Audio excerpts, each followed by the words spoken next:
Dick Pryor joins us tonight for a profile of an Oklahoma veteran and Oklahoma World War II stories. Dick? Outrage helped fuel the American war effort in World War II. Outrage over Nazi aggression. Outrage over the Japanese attack on Pearl Harbor. Outrage over the abuse of American prisoners. Perhaps the harshest, most inhumane treatment was directed at American troops in the South Pacific and Asia by Japanese imperial forces. Tonight's story is one of survival from a soldier who endured and observed brutality beyond belief.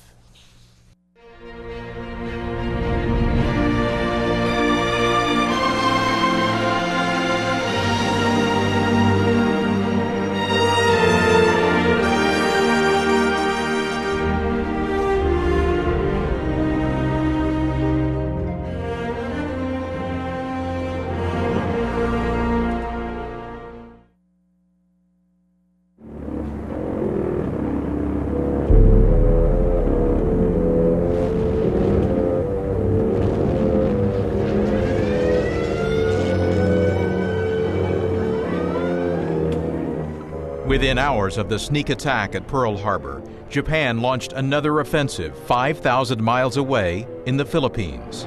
In 3 weeks, the Japanese invasion force reached the open city of Manila. American and Filipino troops retreated to Bataan and fought with dwindling supplies as long as they could.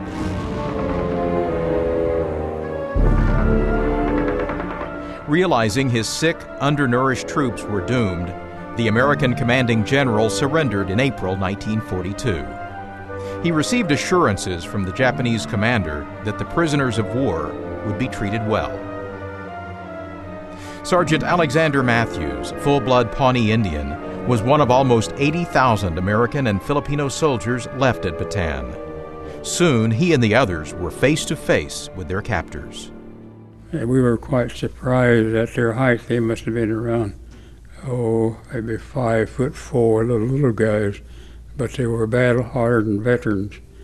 So we began to wait, and finally they told us to form call them a fours. And we started, we didn't know at that time what it was, but it was the Death March.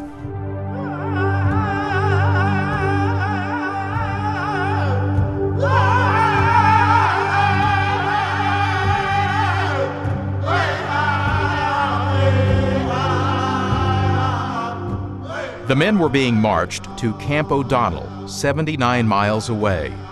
Promises of humane treatment were forgotten. The Japanese viewed their prisoners as cowards, not worthy of respect. They marched us on up. The brutality began showing up here. Those that were too weak, if they fell by the wayside, they were either bayoneted or they were clubbed to death or even shot. I don't know how many was lost on that death march, and it wasn't just 200 or 300, it was thousands that was on the march here going north. Disease, starvation, brutality, fear, and death were the soldiers' constant companions.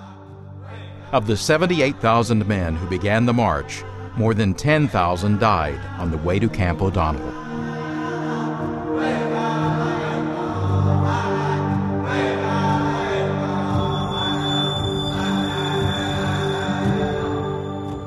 I think it was almost a week we were on this march, and that was the hard part of it. That many of them couldn't make it, and when they gave up, they faced that reality that these Japanese have no mercy on us. They're killing us off here. The barbaric treatment was no better at the prisoner of war camps. Conditions were appalling. Tens of thousands more Americans and Filipinos died. As we began to get into formations, they explained to us that 10 of you will be together. One escape, the rest of you die. So that was their way of telling us that we're going to be here for a while. The day and night, you don't know whether he was going to be alive for the next day or not. It was a sad part there when the fellows would get sick and there was nobody but his own on them comrades to take care of him. So that was a part again. The doctors were herded off. Officers were put in another area, so we didn't have any doctors to take care of us. No medical supplies for malaria or such as that. There was nothing that we could do.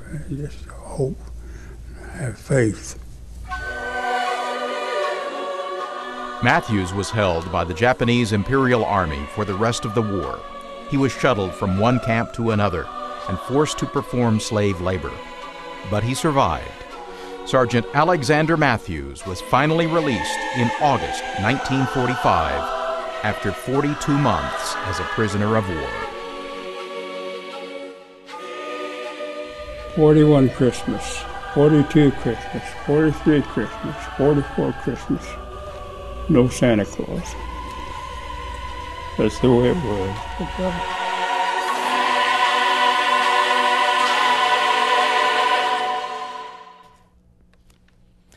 Of 1,800 in Matthews' regiment, only 900 survived. He says the worst part of the war was being herded onto hell ships and sent to other prison camps. Conditions on board the ships were deplorable. Under the rules of war, ships containing prisoners were supposed to be painted with a red cross or a prisoner of war marking. But the Japanese disregarded the Geneva Conventions. They did not mark the ships appropriately, and some of them, carrying American prisoners, were sunk by U.S. guns and torpedoes. After the war, Alex Matthews closed the door on World War II. He completed his business studies at Haskell Institute and began his career with the Bureau of Indian Affairs. He also served as president of the Pawnee Tribe of Oklahoma. What an absolutely amazing story. He really is. Well, now, a very unassuming man. Where does he live now? He lives now in Cache, Oklahoma, with his wife of a few years. And he has a regret, though, that he did not talk about his story earlier. He said he should have talked to World War I survivors about his story. He's making up for it, though. At the age of 88, he's traveling around the country telling his story to school children. It's history to be remembered for sure. Absolutely. Yes, it is. Yeah. Okay, great.